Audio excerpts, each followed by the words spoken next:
Muchas gracias, bienvenidos mis amigos y amigas a un episodio más de Opinión del Pueblo, el podcast. Yo soy Henry Torres, que agradezco como siempre al Señor Todopoderoso que nos permite llegar hasta cada uno de ustedes con nuestros temas, comentarios y análisis de las informaciones que entendemos son interesantes para ustedes. Gracias de verdad a las personas que, como siempre, se suscriben en nuestro canal de YouTube de Groot Media JLB TV. Recuerde que usted nos puede apoyar de esa manera suscribiéndose, dando like, activando la campanita, comentando, compartiendo. De esas acciones usted nos ayuda, porque cuando usted hace esto, los algoritmos de YouTube le presentan nuestro contenido a personas que andan en esa red buscando cosas similares, nos ven, le interesan y se enganchan y son parte también de nuestra gran comunidad digital. Groot Media JLB TV, ahí es nuestro canal de YouTube, es la plataforma, nuestros episodios Opinión del Pueblo Podcast. También agradecemos a las personas que nos sintonizan a través de Alegrando TV, canal 30 de Telecable Central para la ciudad de La Vega y la región, y también en sus plataformas digitales, quienes nos reproducen todos los sábados de 1 a 2 de la tarde. Muchísimas gracias de verdad por ser parte de esta grandiosa y magnífica comunidad. Hay un tema que nosotros, pues tenemos que tocar. Es el tema de recientemente calientito, anunciado por el gobierno dominicano a través de su ministro de Hacienda, el licenciado Magín Díaz, quien le informó al país lo que ya hace días se venía rumorando, susurrando en pasillos, de que venía una especie de nuevas medidas fiscales. No una reforma en sí, porque son algunos aspectos solamente lo que se tocan, pero sí nuevas medidas fiscales.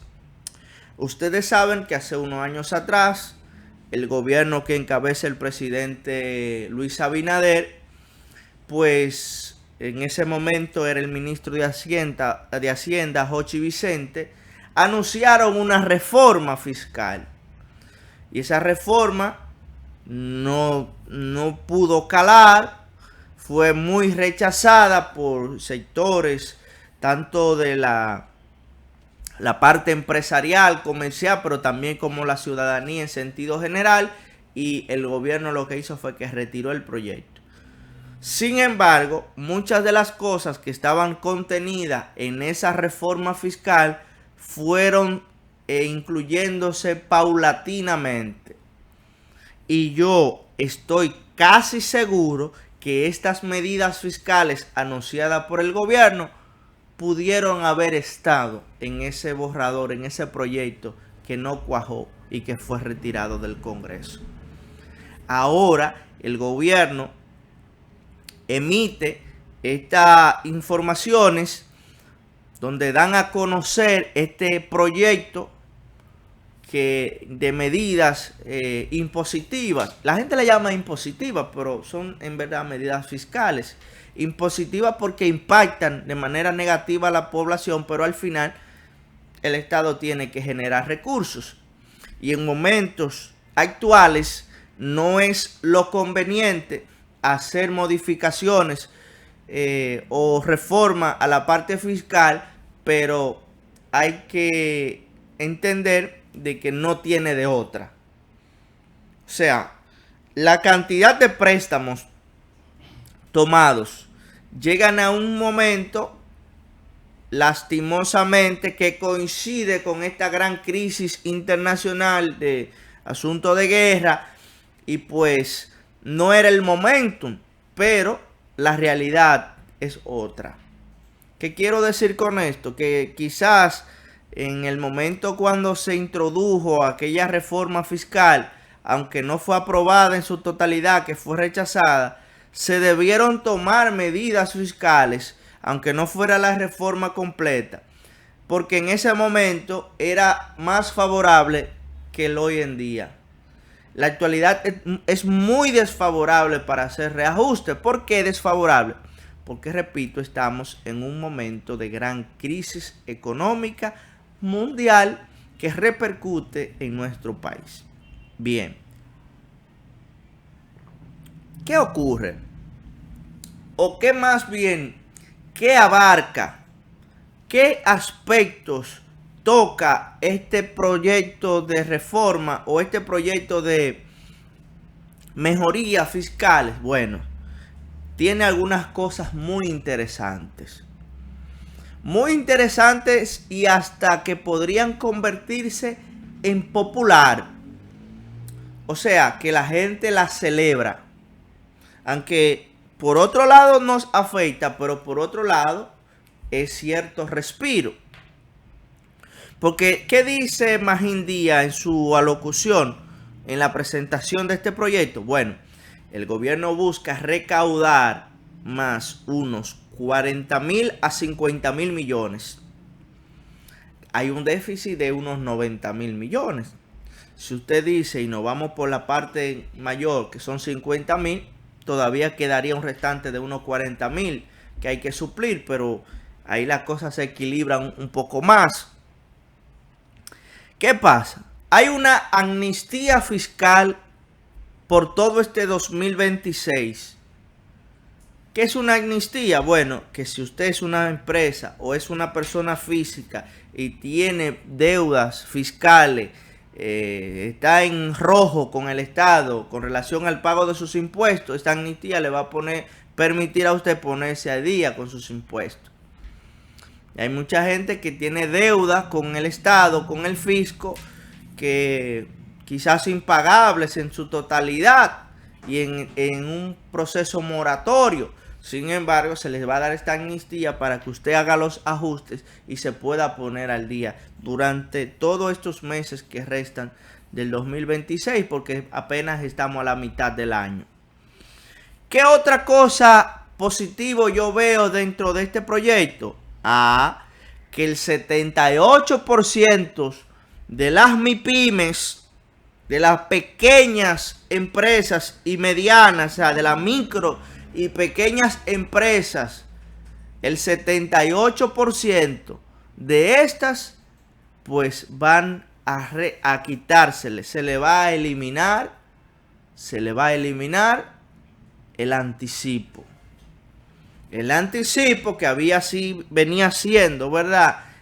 Una crítica en los últimos años, en los últimos 10 años o quizás más, había venido teniendo crítica del anticipo. No es fácil usted pagar como pequeña empresa, como persona física, perdón, como persona jurídica que está registrado, usted pagar impuesto basado en cosas que ni siquiera usted ha cobrado. Ese es el anticipo. Yo creo que voy a vender en el mes de julio, creo yo que voy a vender 30.000 pesos, pero ya yo tengo que pagarlo antes de julio, esos 30.000 que yo creo o proyecto que ni siquiera lo tengo a mano. Eso es un abuso. Eso es un abuso. Entonces ya al 78% de las microempresas le será retirado ese anticipo. Ahora solamente van a pagar 3 veces al año. En vez de usted hacer 12 pagos, usted va a hacerlo 3 veces. Hay una cierta o ligera mejoría. Eso lo celebramos. Porque, como dice el refrán, es mejor un diente que la boca pelada sin ni un diente. Esos son aspectos de mejoras que nosotros vemos bien en este proyecto. El sector agropecuario también se le van a retirar los anticipos de los impuestos activos. Eso es interesante. A los productores agrícolas, y seguir impulsando a los productores agrícolas. El impuesto sobre la renta. Se colocó nuevos parámetros. Por ejemplo, hasta 40,000 pesos. Vamos a decir así, en términos popular, una gracia especial. El impuesto sobre la renta. Se le colocó un impuesto especial para personas que tienen sueldo de más de 400,000 pesos. Y bueno, eso impacta, ¿verdad? No es un secreto para nadie que impacta mucho la inversión privada. La impacta ese impuesto, pero estamos hablando en tiempos de crisis donde todo el mundo estamos llamados a pagar impuestos. Eso es importante. Están las deducciones educativas, o sea, esto va a reajustar la inflación con relación a los gastos educativos, donde usted tendrá, ¿verdad?, un 30%, sus hijos, que los gastos de educación, usted tendrá hasta un 30% de devolución y hasta un 50% para los gastos educativos de niños con discapacidad. O sea, estos son aspectos que apalean un poco lo que es la parte de la inflación. Vamos a decir que los impuestos selectivos, atención, los que fuman vape y juca y ese tipo de cosas, los casinos, ahí sí hay impuestos selectivos. Ahí se le va a colocar un impuesto especial y uno que ya la diáspora lamentablemente va a impactar, y al turismo, son los $10 a los pasajes aéreos. Cada vez que usted compra un ticket aéreo, usted va a pagar $10 más de impuestos. Entonces, eso afecta también a la diáspora dominicana que reside en el extranjero. Son más de 2,5 millones de dominicanos que residen a nivel del mundo. Y sin también los turistas que vienen, de unos 10 millones de turistas mensualmente, un promedio, que vienen a la República Dominicana, que también tendrán pagando esto. La transferencia sucesoral, atención abogados, mis colegas abogados, también hay una baja de un 25% del 3% que se cobra a las transferencias, ¿verdad?, en vida de los padres a los hijos. Esa transferencia que los padres, aún en vida, le transfieren a los hijos, que es un 3%, a ese 3% se les reduce un 25%. Eso es a familias y herederos. O sea, atención abogados, colegas, tenemos esa parte que tenemos que tener pendiente. Entonces, repito, con estas medidas el gobierno procura recaudar entre 40,000 y 50,000 millones de pesos, de un déficit de unos 90,000 millones de pesos. Son medidas no muy, perdón, no son medidas muy positivas en estos momentos, pero estamos, reitero, en los tiempos de crisis y hay que hacer reajuste. Nosotros como seres humanos, como individuos, como padres de familia, también tenemos que hacernos ajustes. Tenemos que reducir gastos, tenemos que ingeniárnosla porque estamos en tiempos de crisis. Un dato interesante es que el ministro de Hacienda, Magín Díaz, pues anunció que, bueno, que van a subir los combustibles en esta semana que estoy grabando este episodio, ¿verdad? Van a subir para esta semana unos 6 pesos, pero que serán congelados por al menos 3 meses si el petróleo se mantiene por debajo de los $95. Que yo creo que el parámetro debió ser un chin más alto. Cuando me refiero a un chin más alto, un poco más alto, a $100 más o menos. O sea, congelamos por 3 meses y se mantiene de $100 hacia abajo, porque entiendo que 95 no es un monto tan significativo para tomar en cuenta. ¿Por qué yo digo esto? Porque al momento de hacer este episodio hubo ataque de Israel a Irán y de Israel al Líbano. Irán ha respondido y se habla de que Irán está cerrando nueva vez el estrecho de Hormuz. Y entonces esto podría una vez más volver a la escalada de conflicto y podría disparar el precio del petróleo. Y repito, ese parámetro de los $95 no son tan idóneos para eso. Lo que en esos 3 meses es casi seguro de que aumenten los precios del petróleo por encima de los 95 y haya que hacerle variación a los combustibles en la República Dominicana. Son las medidas, no son noticias, ¿verdad? Decía positivas, no son muy halagüeñas, pero de que hay que hacer ajustes, sin lugar a duda hay que hacer ajustes.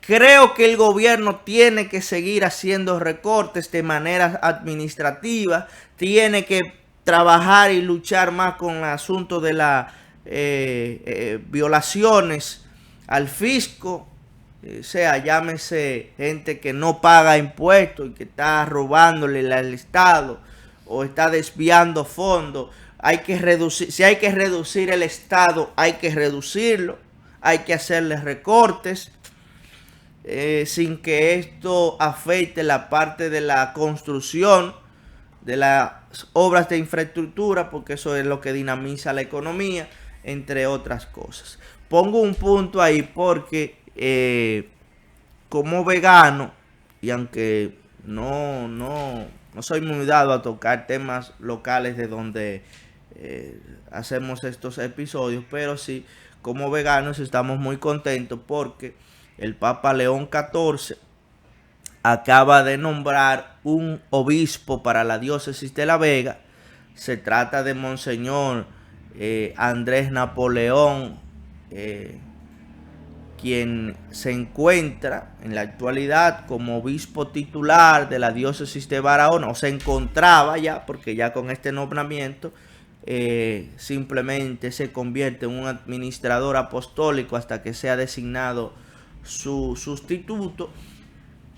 Andrés Napoleón es el nuevo obispo de La Vega, designado con fecha, ¿verdad?,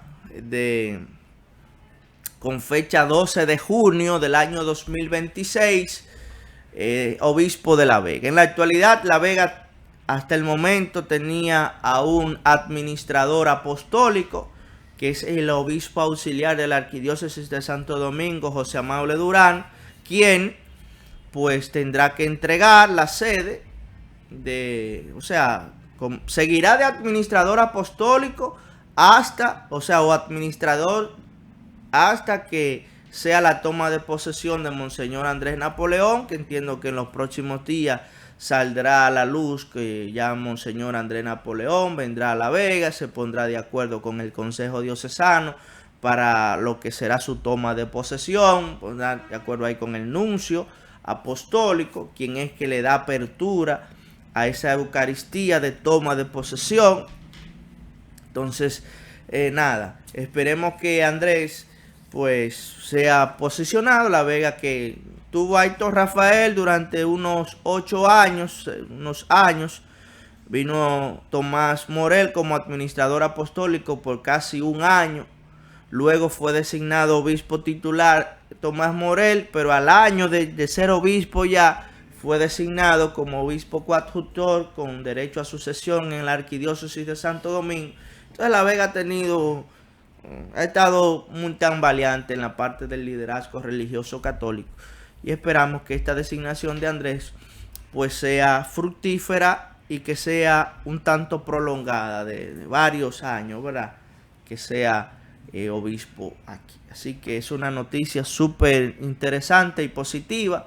La Vega necesita de que ese tipo de liderazgo se consolide por situaciones que ya yo he expresado anteriormente y que no quiero repetir ni voy a repetir, pero el liderazgo religioso es fundamental para la cohesión de todo el liderazgo político, empresarial, hacer que sea uno, que se unifique y puede convertirse entonces en punto del iceberg con relación al desarrollo que necesita nuestro amado pueblo de La Vega, de donde nosotros somos. Así que muchas felicidades, Monseñor Andrés, por su designación. Agradecemos a Monseñor José Amable Durán por su tiempo aquí como administrador apostólico y deseándole lo mejor de aquí en adelante.